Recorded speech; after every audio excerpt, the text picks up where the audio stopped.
प्रिय दर्शकहरू नमस्ते। म डाक्टर कृष्ण कोइराला, यहाँहरूकै नाक, कान, घाँटी र थाइरोइड सम्बन्धी डाक्टर।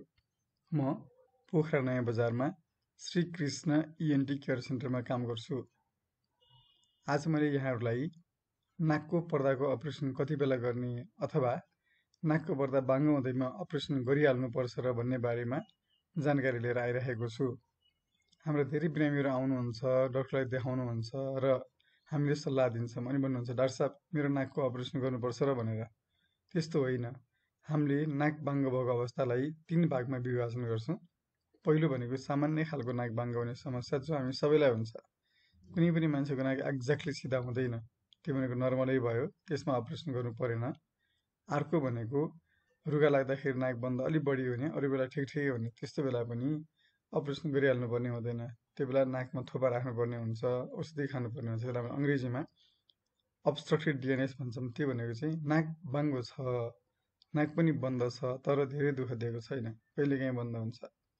अर्को भनेको चाहिँ इम्प्याक्टेड डिएनएस। त्यो भनेको नाकमा थोपा लाउँदा पनि नाक खुल्ला हुँदैन अथवा नाक सधैँ बन्द हुन्छ।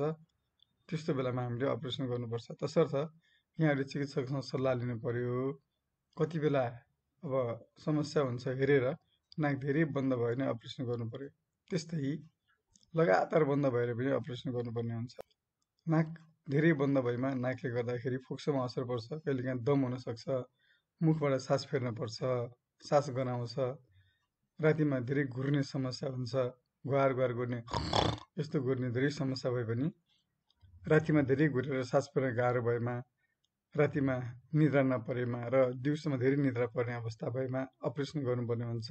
हामीले त्यो अवस्थालाई अब्स्ट्रक्टिभ स्लिप एप्निया सिन्ड्रोम भनेर भन्छौँ। तर नाकको पर्दा धेरै बाङ्गो भए मात्रै यस्तो गर्नुपर्ने हुन्छ।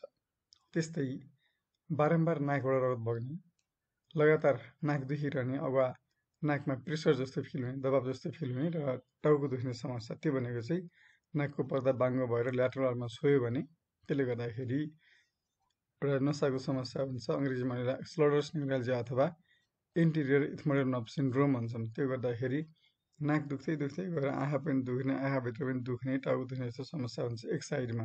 त्यो बेला अपरेसन गरेको राम्रो हुन्छ भने कतिपय नाकभित्र गरिने अपरेसन जस्तै पिनासको अपरेसन गर्दा, नाकमा मासु पलाएको अपरेसन गर्दा या ट्युमरको अपरेसन गर्दाखेरि, कहिलेकाहीँ ब्रेन ट्युमरको अपरेसन गर्दाखेरि, जस्तै पिट्युटरी ग्ल्यान्डको अपरेसन गर्दाखेरि पनि हामीले नाकको पर्दाको शल्यक्रिया गर्नुपर्ने हुन्छ।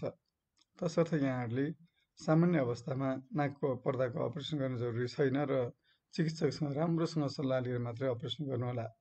कृपया ध्यान दिनुहोला, नाकको पर्दाको अपरेसन गरेर नाकको एलर्जी निको हुँदैन। हाम्रो धेरै नाकका एलर्जी हुने बिरामीहरूले सोध्नुहुन्छ डाक्टर साहब मेरो नाकको एलर्जी निको हुन्छ त अपरेसन गर्यो भनेर। त्यो हुँदैन। नाकको पर्दाको अपरेसन गरेर एलर्जी निको हुँदैन, त्यो कुरामा विश्वास नगर्नुहोला।